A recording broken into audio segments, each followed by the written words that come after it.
Chấm rệp số nè nhóm chung nà rí rồi nơi khai bản tiền mình cháy cùng prey chẳng há không bản tiền niếng sọc một cột bờ đầy cha mua cái phi chia tầm nàng sạc cùng tập bên cùng tập anh sọc bản tiền sấy khai sim riệp nơi không ẩm long pe đại miền chấm lúa rồng đèn rồi biếng khai nắng thayคือនាងខ្ញុំជាតំណាងសហគមន៍អេសបីដើមឬក៏ជាកសិករដើម្បីកសិករបានចូលរួមចែកអំណោយដល់ជនភៀសសិទ្ធចាមានដូចជាសម្លៀកបំពាក់ម្ហូបអាហារអង្គត្រីងៀតចាហើយនឹងស្បៀងឬក៏សម្ភារៈសម្រាប់ក្មេងដូចមានទឹកដោះគោឬក៏ថ្នាំចង្កូវអីផ្សេងៗមានច្រើនមុខក៏ដូចជាមានថវិកាខ្លះដែរជាជនភៀសសិទ្ធហើយគិតរត់មកពីខេត្តឧត្តរមានជ័យនិងខេត្តបន្ទាយមានជ័យដែលបានមកស្នាក់នៅក្នុងស្រុកបន្ទាយស្រីនឹងមានពីរទីតាំងដូចជាទីតាំងនៅវត្តស្គុនមាន80គ្រួសារហើយនឹងទីតាំងនៅវត្តតាពេននឹង80គ្រួសារ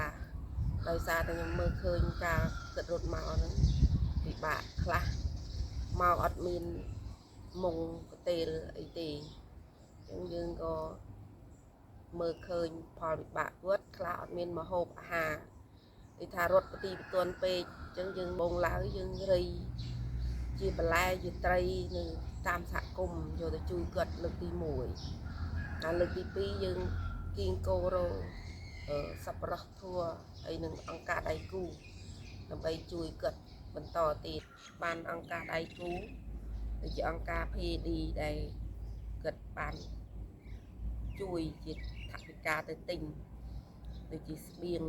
អង្គមានមុងមានភួយមានតង់មានត្រីមានថ្នាំពេទ្យជាដើមយកទៅជួយដល់សហគមន៍នោះ2លើកជួយធំ2លើកដំបូងឡើយជួយលុយខ្លះជាមួយនឹងប្រជាជនអានឹងជួយត្រីជួយបន្លែក្រោយមកទៀតគាត់ឲ្យលុយបានច្រើនគ្រាន់យើងទិញអង្គទិញតង់ទិញភួយទិញមុងថ្នាំពេទ្យហើយយកទៅជួយគាត់ចឹងអានោះយើងជួយបាន2លើកយើងក៏ឃើញថាទឹកចិត្តរបស់អង្គការហ្នឹងក៏ល្អដែរដែលយើងបានស្នើសុំការជំនួយហ្នឹងគាត់ក៏ជួយយ៉ាងផលផុសដោយមិនស្ទាក់ស្ទើរទេហើយគាត់ក៏បានចុះទៅមើលដែរគាត់មិនបានទៅចែកផ្ទាល់ទេតែគាត់បានទៅមើលថាវាពិតជាមានការពិបាករបស់ជនភៀសសិទ្ធិពិតមែនដែលឃើញគាត់មកនៅពេញវត្តតាពេននៅពេញវត្តស្គុនមានកូនទូចកូនធំហើយយើងបានចាត់ចែងឲ្យគាត់ចូលរៀននៅតាមសាលាកាលនោះនៅសាលាតាពេនគាត់ចូលរៀនបានជាង30នាក់ដែរហើយសិស្សសាលាហ្នឹងក៏យើងជួយជាសភៅជាបិចដល់សិស្សសាលានឹងដែរយើងឃើញថាល្អមែនទេក្នុងការសហការជួយតែខ្មែរជួយខ្មែរក្នុងពេលគ្រាអាសន្នពេលដែលគាត់ជួបទុក្ខលំបាកដែរមកនៅកន្លែងយើងហើយក្នុងនាមយើងជាម្ចាស់មូលដ្ឋានយើងមិនបោះបង់មិនងើយកតើឃើញទុក្ខលំបាករបស់គាត់ប៉ុន្តែក្នុងអំណោយទាំងនឹងខ្ញុំឃើញសង្កេតឃើញថាវាប្រើប្រាស់បានតែមួយរយៈពេលវាអត់បានយូរទេ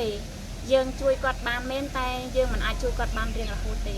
ហើយនៅពេលដែលនាងខ្ញុំចុះទៅនឹងគឺពិនិត្យឃើញមានផលលំបាកជាច្រើនសម្រាប់ពួកគាត់ចាសម្រាប់ស្ត្រីដែលគាត់មានផ្ទៃពោះយើងនៅកន្លែងភៀសសិទ្ធិអត់មានបន្ទប់ទឹករៀងខ្លួនសម្រាប់គ្រួសារទេពេលឈឺពោះពេលបាត់ដៃបាត់ជើងគឺមានការពិបាកសម្រាប់គាត់មែនទែនអ្នកដែលមានផ្ទៃពោះចាអ្នកខ្លះសម្រាប់កូននៅកន្លែងភៀសសិទ្ធិមានកូនភ្លោះក៏មានកូនមួយក៏មានអញ្ចឹងគឺការអនាម័យបើតែយើងព្យាយាមរក្សាអនាម័យមែនតែការកង្វះអនាម័យនៅតែមានកើតឡើងអញ្ចឹងវាប្រឈមនឹងការឆ្លងរោគផ្សេងជំងឺនឹងកាត់អីផ្សេងអញ្ចឹងទៅចាសម្រាប់ចាស់ជរាគាត់ត្រូវការលេបថ្នាំជាប្រចាំគាត់មានរោគគាប្រចាំកាយអ្នកខ្លះគាត់មានជំងឺលើសឈាមជាក់ស្ដែងខ្ញុំទៅធ្វើម្ហូបចែកនៅវត្តក្នុងភូមិរបស់ខ្ញុំហ្នឹងអ៊ំគាត់លើសឈាមផងហើយគាត់មានការនឹករលឹកដល់កូនរបស់គាត់បារម្ភឮតែផ្ទុះអាវុធរហូតអីចឹងទៅកូនគាត់ជាទាហានជួរមុខគាត់ភ័យគាត់ស្លាប់នៅនឹងហៅពេទ្យមកដាក់សេរ៉ូមហើយគាត់អត់មានថវិកាតាមខ្លួនទេយើងក៏រៃអង្គាសជូនគាត់ភ្លាមនឹងទី2ទៀតសម្រាប់កុមារគាត់ បាត់បង់ពេលវេលានៃការសិក្សារបស់គាត់ហើយពួកខ្ញុំក៏មានជាជំរំអំណានតាមជំរំភាសាដែរប៉ុន្តែយ៉ាងណាក៏អត់ដូចនៅសាលារៀនដែរពេលខ្លះគាត់រៀនយើងបរៀនបានតែយើងអត់មែនជាគ្រូឯកទេសទេអញ្ចឹងយើងបរៀនបានតែតិចតួចកុំឲ្យតែគាត់ភ្លេចអក្សរហើយដល់ពេលអញ្ចឹងទៅខ្ញុំមានអារម្មណ៍មួយថាសោកសៅមិនថាតែខ្ញុំទេយើងជាអ្នកឃើញយើងមានអារម្មណ៍ទុក្ខកង្វល់សោកសៅប៉ុណ្្នឹងហើយចុះតម្រាំតែពួកគាត់ដែលជាអ្នកចាក់ចោលផ្ទះសម្បែងចាក់ចោលភូមិឋានរបស់គាត់កូននៅតំបន់ក្តៅនៅជួរមុខតើគាត់នឹងមានអារម្មណ៍បែបណានឹងគ្រាន់តែចាស់ជរាអ្នកមានផ្ទៃពោះនឹងកុមារចាស់តរំតែគាត់អ្នកពិការទៀតអ្នកពិការកាន់តែកំសត់ណាអ្នកខ្លះគាត់មកអត់មានអទេសទេអ្នកខ្លះគាត់មានអទេសទៅចាប់បំលាស់ទីបើនៅផ្ទះទៅគាត់នឹងក្រាន់ស្រួលទៅនេះទៅនោះបាត់ដៃបាត់ជើងឈឺស្កាត់អីទៅពេលណាយើងក្នុងនាមយើងជាប្រជាជនដូចគ្នាយើងប្រឹងប្រែងរកជំនួយជួយហ្នឹងគឺក្នុងនាមចិត្តមនុស្សធម៌ដូចគ្នាយើងយល់ហើយថាយើងមិនបានជួយការពារអីបានទាំងអស់ក៏យើងជួយសម្រាប់ស្បៀងអាហារឲ្យពួកគាត់ហូបឆ្អែតពេលគាត់រត់មកនៅជាមួយចិត្តប្រជាជនយើងចង់ជួយពួកគាត់ពេលគ្រាអាសន្នយើងក៏បានដឹងថាមកប្រទេសកម្ពុជាបើគ្មានរដ្ឋាភិបាលជួយបានទាំងអស់ទេអញ្ចឹងមានតែមនុស្សធម៌ប្រជាជនជួយប្រជាជនមួយចំនួនធំយើងឃើញថាគ្រប់កន្លែងគឺមានប្រជាជនដែរដែលគាត់ខ្វះស្វែងជួយដល់ជនភេសកអញ្ចឹងគឺល្អមែនទេក្នុងពេលសង្គ្រាមហ្នឹងគឺការជួយគ្នាគឺស្រុកមែនទេសូមសរសើរដោយចិត្តស្មោះអ្នកតិចជួយតាមតិចអ្នកច្រើនជួយតាមច្រើនហើយបានជនភេសកគាត់អត់កដោចកដែងគាត់មានកម្លាំងចិត្តស៊ូទ្រាំរស់ក្រោមតង់ក្រោមភ្លៀងដើម្បីជីវិតគឺដើម្បីជាតិទាំងអស់គ្នាសំណុំពោទៅអង្គការដៃគូថាអាចនឹងត្រៀមអ្វីមួយជួយគាត់បន្ត